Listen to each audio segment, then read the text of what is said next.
چونکہ دین میں ملاوٹیں ہیں کہ انہوں نے کتنی چیزوں کو دین بنا لیا جو دین ہی نہیں ہے۔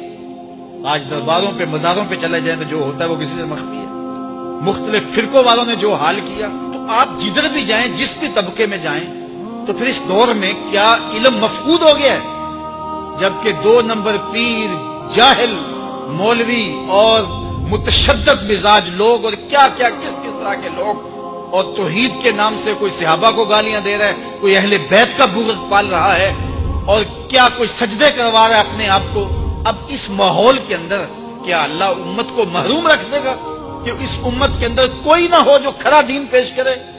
کہا نہیں، میری امت میں ہر دور کے اندر اللہ ایسے بندے رکھے گا، میرے وہ نائب ہر دور میں موجود رہیں گے جو ایسے ماحول کے اندر بھی اچھی طرح سے دودھ رڑک کے تمہیں مکھن نکال کے دیں گے، تمہیں اچھا دین دیں گے۔ ان کے پاس جاؤ، محنت کرو، کوشش کرو۔ لیکن میں آپ کو کہتا ہوں، دنیا سے حق ناپید نہیں ہوا۔ اگر مداری گر موجود ہیں، ڈاکو لٹیرے اور چور موجود ہیں، تو حق کا ڈنڈورا دینے والے بھی اس دھرتی پہ بستے ہیں۔ ہمارا رویہ یہ ہے کہ ہم کسی ایک شخص سے بدزن ہو جاتے ہیں تو پورے طبقے سے بدزن ہو جاتے ہیں۔ کئی بندوں کو میں سمجھو، میں دیکھا ہوا ہے پیروں کو، وہ تو نے دیکھے ہوئے ہی نہیں، جن کو مل کر زندگی سے عشق ہو جائے وہ لوگ شاید آپ نے دیکھے نہ ہو، مگر ایسے لوگ بھی ہیں کہ جن کو دیکھ کر کے زندگی گزارنے کا ڈھب آ جاتا ہے، سلیقہ اور طریقہ آ جاتا ہے۔ ان لوگوں کی تلاش کرو۔ اگر ایک دکان سے کپڑا صحیح نہ ملے، سودا صحیح نہ ملے، تو آپ جو ہے کیا کھانا پینا چھوڑ دیتے ہیں؟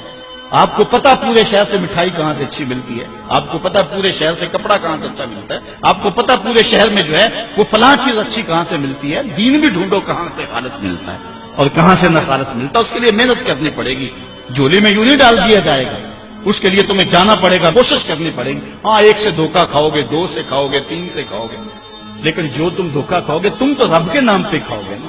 حضرت عمر رضی اللہ تعالیٰ عنہ کی عادت تھی، جو غلام لمبی نمازیں پڑھتا اس کو آزاد کر دیتے۔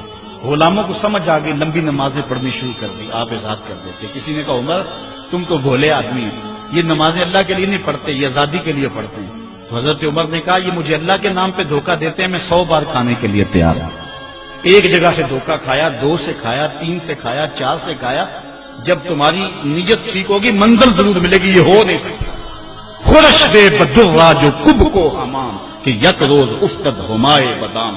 سادی کہتے ہیں چارہ ڈالتا جا، دانا ڈالتا جا، کبھی تتر آئے گا، کبھی مور آئے گا، کبھی کبوتر آئے گا، پھر ایک دن جس کو تو تلاش کرتا ہے وہ ہما بھی تو آ ہی جائے گا نا۔